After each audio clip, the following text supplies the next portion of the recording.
Hi, this is Cheryl Gallant, your Conservative Member of Parliament for the Water and Dirt Festival riding of Renfrew-Nipissing-Pembroke.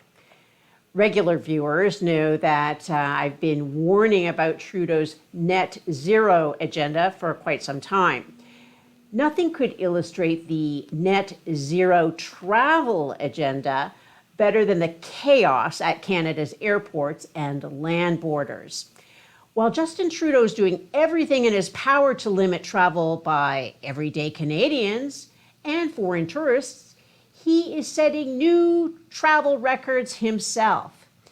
In the month of July, Trudeau flew on 20 of the 31 days. This is what net zero looks like. Canadians travel less, so the rich and well-connected can travel more, while carbon emissions stay the same. When I say Trudeau's doing everything to hurt travelers, I mean everything. Here are the top 10 ways Trudeau is pushing his net zero travel agenda.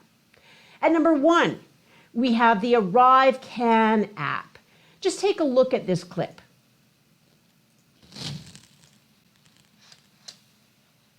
Travels on his own, I travel on my own. I have the Arrive Can app and he does not. He has his proof of documentation showing that he's been vaccinated. That's all that's required.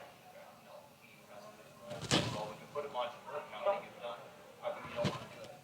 Why should I have to? Because it's a requirement to get to Canada. What if he was flying by himself? I will be flying by myself, and I don't have a cell phone. Yeah, that's So what does he do? put it on hers. No, If I'm flying by myself, how can I do that? Are you guys related? yeah, What's the problem with putting it on your account? I don't think I should have to. Why not? What pays it? Never mind. This is bureaucracy gone amok. I know. But you know, this is why you have to do it, right? This is one of the requirements. It's part of the quarantine, right, to get back in. Well, listen, you've got my COVID shots. I've got it for them. Okay. You have my passport. Why not let you do the paperwork and get it over with? Because they want the app. The government wants the app. Let me ask you, what's the reason why you don't want to do it? I don't think I should have to. There's got to be a reason to it. I don't think I should have to. There has to be. I'm traveling, this is my phone, it's my app. I'm just having myself on it. But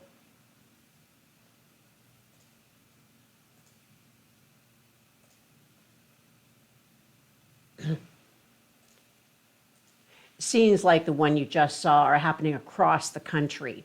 Small businesses in the tourism industry are reporting visits are way down. Day trips from American tours have fallen off a cliff.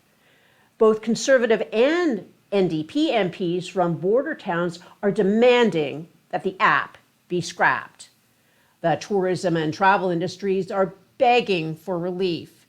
The app has no purpose other than to assist the government in monitoring your travels.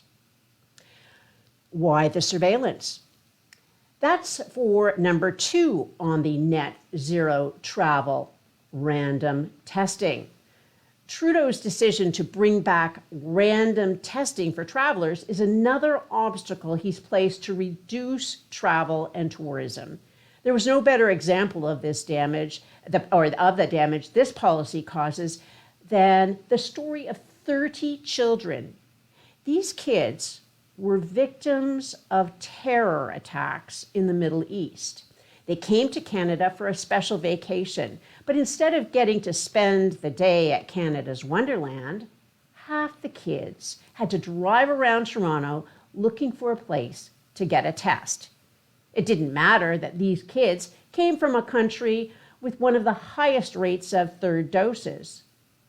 The Arrive Can app has nothing to do with COVID and everything to do with control, which is what number 3 on the Trudeau net zero travel agenda is all about: quarantining fully inoculated arrivals. If you do not use Trudeau's Arrive Can app, you'll be forced to quarantine, even if you've had 4 COVID shots. Take a look. I'm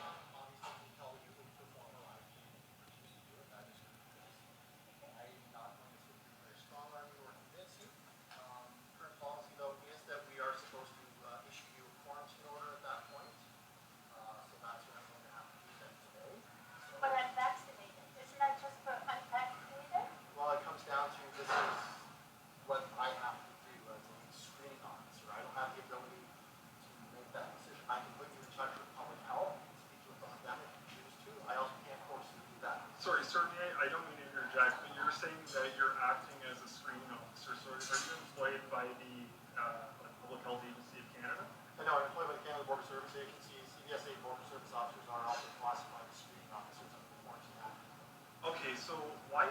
TSA being forced to do PHAX dirty work? That's a question about my pay grade, sir. I don't know. All right, so in that case, though, should I picture the quarantine? So this is the information. Here's another catch. Even if you do comply with Trudeau's orders, you can still be ordered into quarantine when the app glitches. It's a perfect example of the Liberal approach. If you do not comply, they punish you. If you do comply, they punish you. You can be quadruple vaxxed and still sent to quarantine. Completing the ArriveCan app, being selected for random testing, or random quarantine are all a part of what happens when you travel. But thousands cannot travel because of Trudeau. At number 4 on the Trudeau net zero travel list, we have the air traffic controller backlog. To be an air traffic controller, you need to pass a medical certification. Since Trudeau sent all the public servants home, backlogs have been building up. While the passports draw the attention of the media and most Canadians, you may not have heard about what Trudeau's incompetence is doing in the air traffic control. At number 5 on the Trudeau net zero travel list, we have the pilot backlog.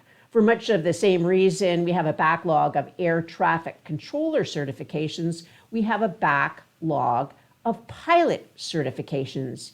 You cannot travel if there aren't enough pilots to fly the planes or enough controllers to land the planes. At number 6 on the Trudeau net zero travel list, we have the Nexus office closures. Trudeau's keeping the Nexus offices closed in Canada because of his anti-gun ideology.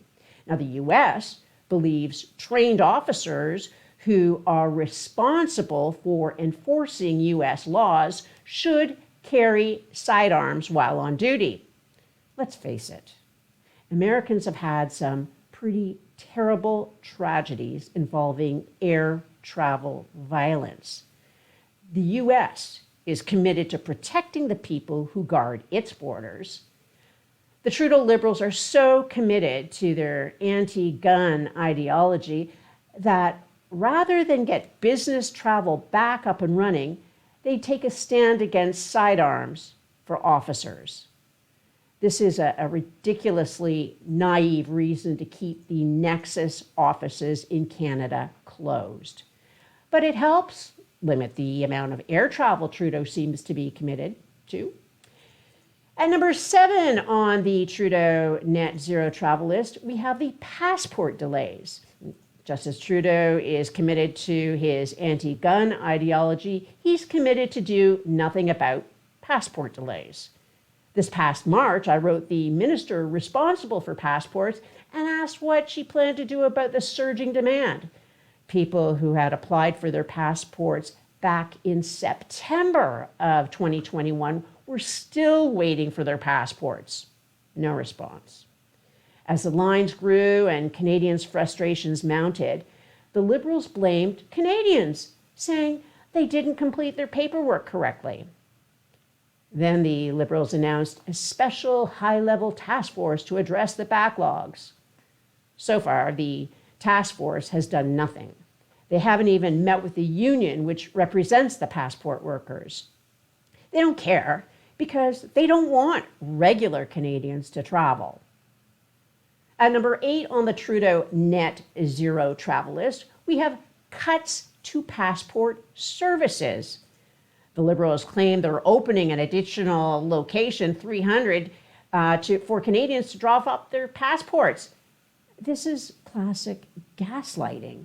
Since the start of the pandemic, the Liberals closed 338 locations across Canada, which could help with passport applications. Before the pandemic, every member of Parliament's office was equipped to assist with passport applications. Now all we can do is review the applications to ensure nothing's missing, then just hope and pray it gets there. At number 9 on the Trudeau net zero travel list, the continued federal mask mandates on planes and trains. Canada is the only country left still enforcing mask mandates on planes and trains, unless you're Justin Trudeau. Then you can ride the train mask-free.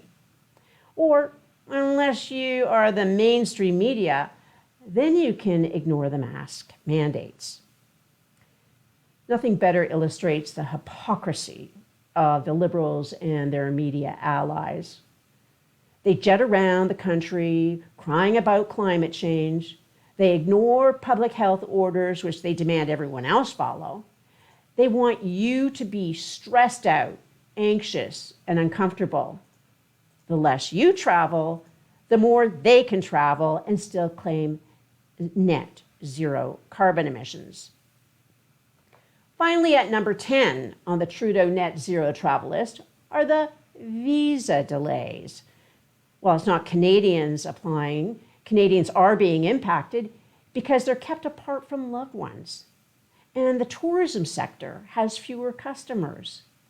It's just one more nail in the coffin of our tourism industry. Now, there's a growing backlog of visa applications for the same reason there are backlogs of passports and medical certifications. The public service is still working from home. Last June, we had high-profile examples of visas not being ready in time for the Montreal Grand Prix. The Grand Prix is an international attraction, pumping millions of tourist dollars into Canada. That is, if the tourists are allowed into Canada. Recently, the government was accused of racism for not processing the visas of African AIDS activists who had hoped to attend a major conference in Toronto.